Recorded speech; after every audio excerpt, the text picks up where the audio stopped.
What do you consider beautiful? Hello, my name is Ferrara Henry, unusual name. I'm from San Francisco, California.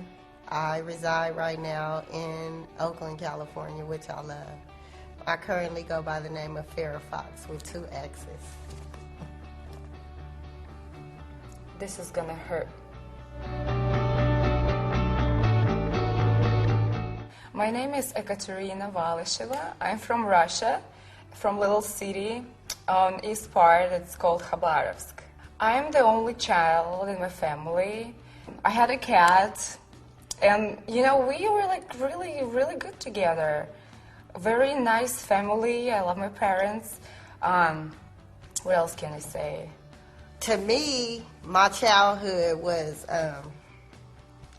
I might get a little teary because I've never had the opportunity to really speak on my life. My father and my mother were heroin users when I was younger, and my mother, she tried to kill me, in the course of her drug abuse. I've been modeling for about, I'd say, 8 years. It started absolutely randomly. I didn't want to be a model ever. It's just a friend of mine, he got a new camera and he asked me if I want to try it with him, just to try to do a shoot. All I remember really is the tragedy. My father, he kicked me out. And he shouldn't have never kicked me out. I wish he would have just been like, I'm going to chastise me. But he put me out. And when he put me out, I had nowhere to go. It was late at night. It was like 10 at night, San Francisco. And so I was just aimlessly walking, and a guy pulled up. And he was like the neighborhood guy, and he was in a Cadillac. And, he was like, wow, a Cadillac, and the long hair and all that. And he talked to me. I think he used to flirt with me, but they knew I was a little girl. He wasn't a little guy. He was an older guy. He turned me out to prostitution. And back in the day, that was embarrassing. Like I was a freak. I really did feel like a freak. It was my dirty little secret, and it was just out, But I guess at that time, I wasn't a little girl anymore. I had been exposed to too much. Well, I don't know. When I was growing up, it's not that I felt beautiful or something. I know a lot of people told me that I'm cute and stuff, and I need to do modeling, but I never thought that I can actually do it for real. It's dangerous for kids to not know that they're not beautiful. It doesn't matter what size, shape, color you are. That's just society's way of saying it. Where are your standards at to say that I'm not beautiful?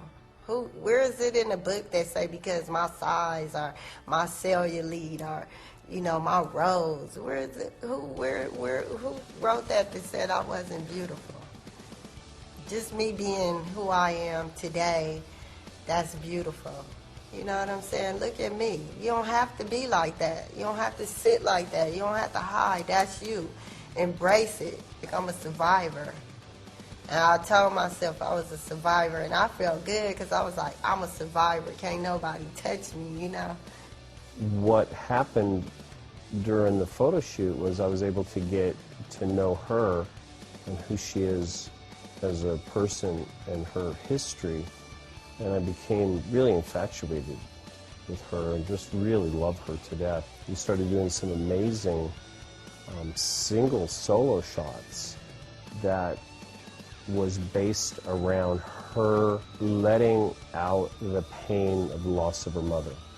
One of the ways we did that was Rallis had this gel that I had her drink. I would tell her now's the time to let it all out. And we had such a bond where she just literally threw up the pain, and it came out in this white gel and all over her, and she's face is beautiful and her body is, all modeled and painted white, and you just kind of put it all together emotionally when you see it. As a photographer, it was was unbelievable watching it go down. And her sighing relief afterwards and saying she feels like she's 100 pounds lighter. The idea was to show one side as the burnt face, right? And another was still me, like normal, pretty me. And it was really weird to look at myself in the mirror because, like, I look at one side, it looks like something that came out from hell. It's just totally disturbing. And you turn another side, there is like the pretty lady.